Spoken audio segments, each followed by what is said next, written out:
Pensons ensemble à quelque chose d'incroyable. Marcher dans l'esprit. Avez-vous déjà pris le temps de réfléchir à comment cela peut changer nos vies? La paix et la vérité sont fascinantes, n'est-ce pas? Le Saint-Esprit peut nous guider à vivre en harmonie avec la vérité et à expérimenter une paix qui surpasse toute compréhension. Quand nous ne trouvons pas cette paix ou que la vérité semble lointaine, cela peut être un signe que nous ne marchons pas véritablement dans l'Esprit. Cherchons cette communion avec le Saint-Esprit en permettant qu'il nous conduise vers la vérité et la paix qui ne se trouvent qu'en Christ. Nos vies peuvent être des témoignages vivants du pouvoir transformateur du Saint-Esprit. Maintenant, venons-en au message de cette ère de l'Esprit. Jésus a dit à ses disciples qu'il était nécessaire qu'ils s'en aillent, afin que l'Esprit puisse venir sur l'Église. Au jour de la Pentecôte, l'Esprit est descendu sur les 120 fidèles qui attendaient sa présence à Jérusalem et les a remplis de pouvoir. Cela accomplit la prophétie de Jean-Baptiste, qui a symbolisé le Saint-Esprit comme une colombe. La raison pour laquelle la colombe est utilisée comme symbole de l'Esprit est liée à sa nature et sa personnalité. La colombe est une créature très douce, tout comme l'Esprit Saint. Nous commençons à comprendre la nature du Saint-Esprit lorsque nous avons communion avec lui. Dans l'Ancien Testament, nous ne voyons pas le Saint-Esprit comme une personnalité distincte. Dans le Nouveau Testament, le Christ nous le présente de manière à ce que nous puissions découvrir la richesse de la nature de la troisième personne de la Trinité et comment nous pouvons la connaître. Nous prenons conscience de sa nature lorsque nous nous livrons vraiment à la prière. Des évangiles, celui qui contient le plus de références au Saint-Esprit est celui de Jean. Au chapitre 14, il est identifié comme l'Esprit de vérité et comme le Consolateur. Il est l'Esprit de vérité, car il nous révèle la profondeur et le sens de la parole. Il est le Consolateur car il donne à notre cœur une paix que le monde ne peut donner. Pour le monde, il n'y a de paix que lorsque cessent les hostilités. Mais le Saint-Esprit nous donne la paix en toutes circonstances. Lorsque nous apprenons à marcher dans l'Esprit, nous apprenons à vivre dans la paix et dans la vérité. Si quelqu'un n'expérimente pas la vérité dans sa vie ou ne marche pas dans la paix de Dieu, il est probablement qu'il ne marche pas dans l'Esprit. Le Saint-Esprit peut nous bénir lorsque nous lisons la Bible. Il peut nous guider lorsque nous témoignons de Christ. Il peut nous oindre lorsque nous prêchons la parole de Dieu ou enseignons ses vérités. Celui qui désire avoir une communion intime avec le Saint-Esprit doit beaucoup prier. J'ai appris cela au cours des premières années de mon ministère. Je m'efforçais beaucoup de gagner des âmes pour Christ, mais avec peu de résultats. Un jour, pendant que je priais, le Seigneur me dit « Combien de cailles Israël aurait-il dû capturer s'ils étaient sortis pour les chasser dans le désert ?»« Très peu, Seigneur, répondis-je. »« Comment ont-ils capturé les cailles ?» continua le Seigneur. Dieu envoya le vent qui les amena. Permettez-moi de vous dire quelque chose qui a complètement changé ma vie. J'essayais de gagner des âmes sans la stratégie du Saint-Esprit, et les résultats étaient très faibles. C'est là que Dieu m'a montré la différence entre agir seul et agir en collaboration avec lui. Il m'a dit quelque chose qui a tout transformé. Vous devez connaître le Saint-Esprit et travailler avec lui. Je savais que j'étais régénéré. Je savais que j'étais rempli du Saint-Esprit, mais j'ai toujours pensé que le Saint-Esprit était simplement une expérience de la vie chrétienne, pas une personnalité. Pour vraiment le connaître, je devrais passer du temps à converser avec lui, et aussi permettre qu'il me parle. Et c'est cette communion avec le Saint-Esprit qui a apporté tous les grands changements dans mon ministère. La création du système de cellules dans l'Église est née de cette communion avec le Saint-Esprit dans la prière. Les fondements de notre ministère, la croissance de l'Église internationale, tout cela a résulté de cette communion. Tous les grands principes spirituels que j'enseigne en Corée et ailleurs dans le monde ont été appris dans cette communion véritable et intime avec le Saint-Esprit, pas dans des manuels théologiques. Cette communion avec le Saint-Esprit a été vitale dans ma vie personnelle. Je ne peux plus vivre sans cette douce présence avec laquelle je suis déjà si familier. Le matin, je ressens un renouveau qui vient de lui et remplit mon cœur, me donnant la force de faire face à tous les problèmes de la journée, sachant que je serai victorieux dans toutes les situations. J'ai découvert que je n'ai pas la capacité propre de résoudre les milliers de problèmes que la mission apporte quotidiennement. Mais je sais que je peux compter sur le Saint-Esprit. 12 esprits. Je veux te parler d'un problème. Je sais que tu connais l'Esprit de Dieu et que tu connais la solution pour cela. Et alors, avec toute confiance, j'attends la réponse. Cette communion quotidienne avec le Saint-Esprit est essentielle pour moi. À travers toutes ces années, j'ai découvert qu'il me renouvelle spirituellement, mentalement et physiquement. Une bonne partie du temps que je passe en prière chaque matin est consacrée à cette communion. Chaque fois que Dieu me révèle quelque chose de nouveau dans sa parole, je sais que cette révélation vient de l'Esprit de vérité qui habite en moi. De la même manière qu'il a fait concevoir Marie, il peut nous imprégner de la parole vivante, car la lettre tue, mais l'Esprit vivifie. C'est pourquoi des milliers de personnes font la queue devant notre Église tous les dimanches, à l'heure de chacun de nos 7 cultes. Notre culte télévisé en Corée est l'un des programmes les plus regardés du pays. Les gens ne veulent pas seulement entendre la parole, ils recherchent la vérité ointe par l'Esprit. Paul a vécu cette expérience et l'a partagée avec l'Église de Corinthe. Nous n'avons pas reçu l'Esprit du monde, mais l'Esprit qui vient de Dieu, afin que nous puissions comprendre ce que Dieu nous a donné gratuitement. Il ne parlait pas avec des mots de sagesse humaine, mais avec ceux enseignés par l'Esprit, interprétant les vérités spirituelles pour les spirituels, 1 Corinthiens chapitre 2 versets 12 et 13.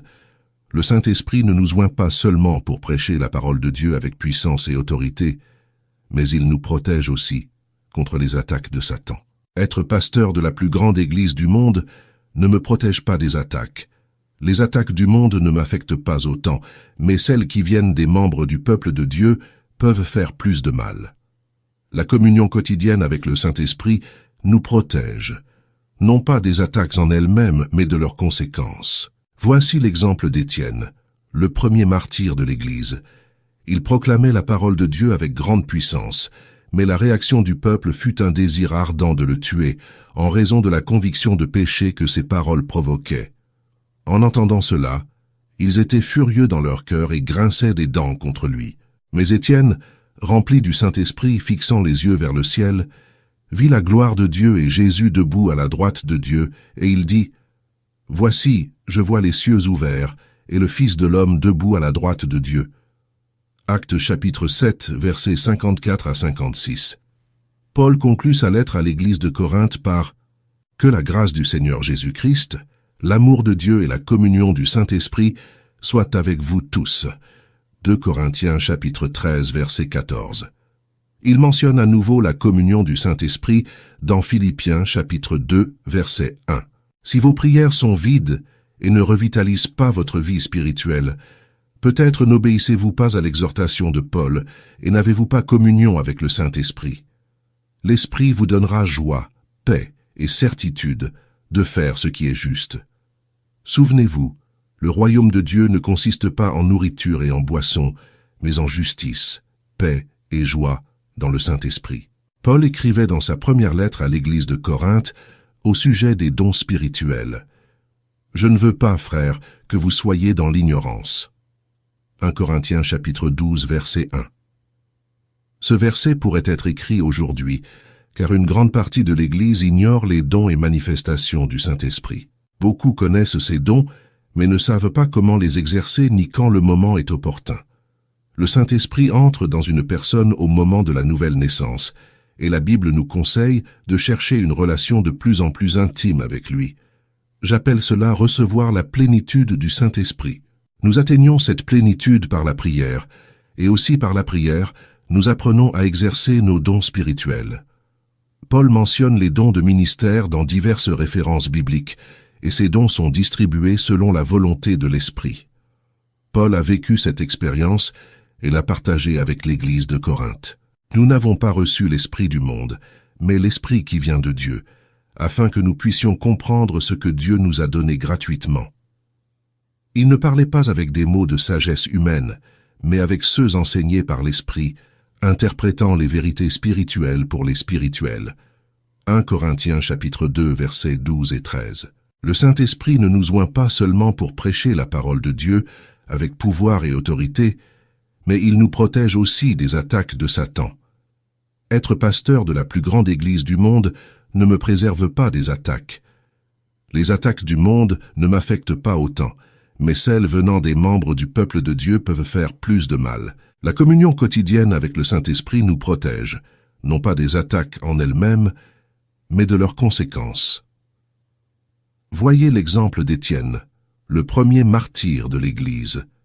Il proclamait la parole de Dieu avec grande puissance, mais la réaction du peuple fut un désir intense de le tuer, en raison de la conviction de péché que ses paroles provoquaient. En entendant cela, ils étaient de furieux dans leur cœur et grincèrent des dents contre lui. Mais Étienne, rempli du Saint-Esprit, fixant les yeux vers le ciel, vit la gloire de Dieu et Jésus debout à la droite de Dieu, et il dit « Voici, je vois les cieux ouverts et le Fils de l'homme debout à la droite de Dieu. » Actes chapitre 7, versets 54 à 56. Paul conclut sa lettre à l'église de Corinthe par « Que la grâce du Seigneur Jésus-Christ, l'amour de Dieu et la communion du Saint-Esprit soient avec vous tous. » 2 Corinthiens chapitre 13, verset 14. Il mentionne à nouveau la communion du Saint-Esprit dans Philippiens chapitre 2, verset 1. Si vos prières sont vides et ne revitalisent pas votre vie spirituelle, peut-être n'obéissez-vous pas à l'exhortation de Paul et n'avez-vous pas communion avec le Saint-Esprit. L'Esprit vous donnera joie, paix et certitude de faire ce qui est juste. Souviens-toi, le royaume de Dieu n'est ni nourriture ni boisson, mais justice, paix et joie dans le Saint-Esprit. Paul écrivait dans sa première lettre à l'église de Corinthe au sujet des dons spirituels. « Je ne veux pas, frères, que vous soyez ignorants. » 1 Corinthiens chapitre 12, verset 1. Ce verset pourrait être écrit aujourd'hui, car une grande partie de l'Église ignore les dons et manifestations du Saint-Esprit. Beaucoup qui connaissent ces dons ne savent pas comment les exercer ni quand est le moment approprié. Le Saint-Esprit entre en une personne au moment de la nouvelle naissance, et la Bible nous conseille de rechercher une relation de plus en plus intime avec lui. J'appelle cela recevoir la plénitude du Saint-Esprit. Nous atteignons cette plénitude par la prière, et également par la prière, nous apprenons à exercer nos dons spirituels. Paul mentionne les dons de ministère dans diverses références bibliques, et ces dons sont distribués selon la volonté de l'Esprit. Paul parle de la manière dont Dieu a placé chaque membre dans le corps selon sa volonté. 1 Corinthiens chapitre 12, verset 18. Lorsque nous découvrons notre don de ministère, il est de notre responsabilité de le développer. Ne néglige pas le don qui est en toi, qui t'a été donné par prophétie avec l'imposition des mains du presbytère. Médite sur ces choses, applique-toi à elles, afin que tes progrès soient évidents pour tous. 1 Timothée chapitre 4, versets 14 et 15. Dans 1 Corinthiens chapitre 12, Paul présente les dons de ministère, mentionnant seulement les essentiels, apôtres, prophètes et enseignants. Il mentionne également les miracles, les dons de guérison, les secours, les gouvernements et la diversité des langues. En Éphésiens 4, il développe davantage la liste. Apôtres, prophètes, évangélistes, pasteurs et enseignants. Le but de ces dons est d'édifier le corps de Christ, jusqu'à ce que nous parvenions tous à l'unité de la foi et de la connaissance du Fils de Dieu. Éphésiens chapitre 4, verset 13. L'objectif du leadership chrétien est d'instruire les nouveaux croyants dans leur travail afin que le corps de Christ soit édifié. Paul dit « À chacun est donnée la manifestation de l'Esprit en vue du bien commun. » 1 Corinthiens chapitre 12, verset 7. Il est préoccupé par la voie excellente parce que Dieu est un Dieu d'ordre. Tout dans l'Église doit être fait avec ordre, car les dons spirituels, dans leur juste dimension, sont une bénédiction. La prière est la clé de la victoire. La Bible n'est pas simplement des lettres imprimées sur du papier, c'est la parole de Dieu. Dieu est esprit, et il faut que ceux qui l'adorent en esprit et en vérité. Jean chapitre 4, verset 24. Jésus a dit « L'esprit est celui qui donne la vie, la chair ne sert de rien. Les paroles que je vous ai dites sont esprit et vie. » Jean chapitre 6, verset 63. L'esprit nous révèle ce que Dieu a préparé pour ceux qui l'aiment, car l'esprit sonde toutes choses, même les profondeurs de Dieu. Paul souligne l'importance de comprendre la parole de Dieu sous l'onction du Saint-Esprit, que nous recevons par la prière. L'homme naturel ne reçoit pas les choses de l'Esprit de Dieu, car elles sont une folie pour lui, et il ne peut les connaître, parce que c'est spirituellement qu'on en juge. 1 Corinthiens chapitre 2, verset 14. Étudier la parole de Dieu après avoir prié est merveilleux. La foi vient de ce qu'on entend, et ce qu'on entend vient de la parole de Dieu. Romains chapitre 10, verset 17. Dieu augmente notre foi à mesure que nous cultivons la sensibilité spirituelle, étudiant la parole de Dieu dans l'esprit de la prière.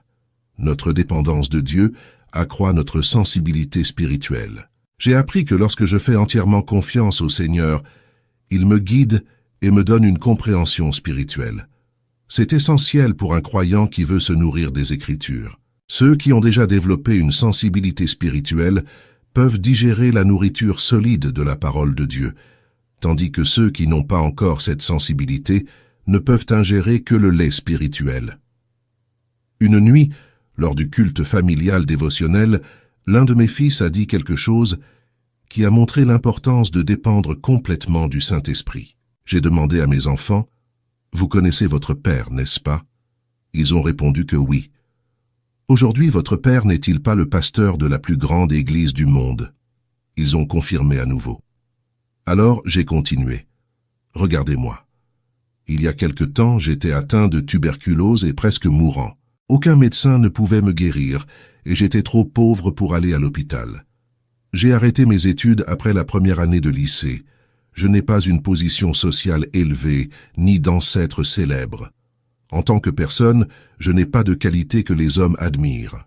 Je leur ai expliqué que ceux qui ne comptent que sur leurs propres forces, leurs études et leurs connaissances naturelles, finissent par être pris dans les difficultés de ce monde. Ne soyez pas ignorants. Apprenez à dépendre toujours de Dieu, comme je le fais. Après avoir dit cela, j'ai réalisé que mes enfants non seulement avaient écouté, mais avaient aussi compris ce que je disais. La compréhension de l'importance de dépendre totalement de Dieu a changé leurs attitudes et leurs expressions. Si vous n'expérimentez pas régulièrement cette communion avec Dieu, il est temps de commencer maintenant. Prenez votre Bible, la parole de Dieu, et demandez au Saint-Esprit de rendre la présence du Christ vraiment palpable pour vous. Demandez-lui de vous donner une nouvelle compréhension de la parole et de vous conduire à une nouvelle dimension de communion avec le Saint-Esprit, afin que vous puissiez avoir une sensibilité spirituelle pour la gloire et l'honneur du Seigneur. Que Dieu vous bénisse. Si ce message a été significatif et a apporté de la réalité dans votre vie, partagez votre expérience pour que nous puissions tous être édifiés ensemble.